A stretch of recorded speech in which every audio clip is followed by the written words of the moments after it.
అందరికీ నమస్కారం.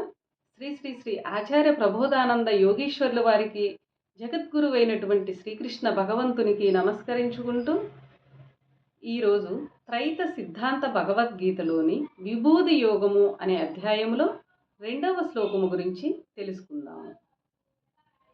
నమే విదుస్సురగణాః ప్రభవం నమహర్షయః అహమాదిహిరిదేవానాం మహర్షీణాం చ సర్వసః.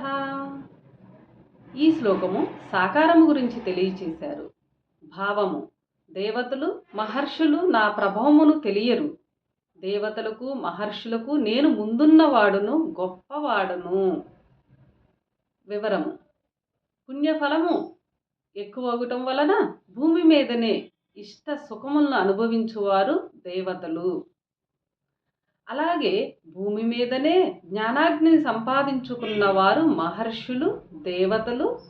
మహర్షులు ఇరువురు పరమాత్మ పుట్టుకును తెలియరు. దేవతలు మహర్షులు భూమి మీదనే ఉన్నారు.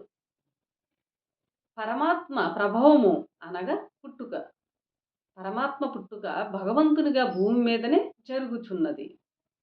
భూమి మీద భగవంతునిగా పుట్టు పరమాత్మను ఇక్కడే ఉన్న దేవతలు మహర్షులు కూడా తెలియలేకుండా ఉన్నారు.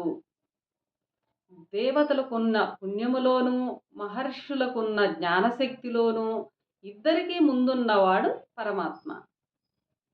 ఇద్దరికంటే గొప్పవాడైనందున ఆయనను గురించి తెలియలేకుండా ఉన్నారు మహర్షులు కానీ దేవతలు కానీ. తెలియాలనే ప్రయత్నము చేస్తే తప్ప పరమాత్మ భగవంతునిగా తెలియడు. అదియు కష్టతరమైన పని అని అలా తెలిసిన వారు చాలా అరుదుగా ఉన్నారు భూమి మీద అని ఈ శ్లోకము ద్వారా భగవంతుడు తెలియచేశాడు. అందరికీ నమస్కారం.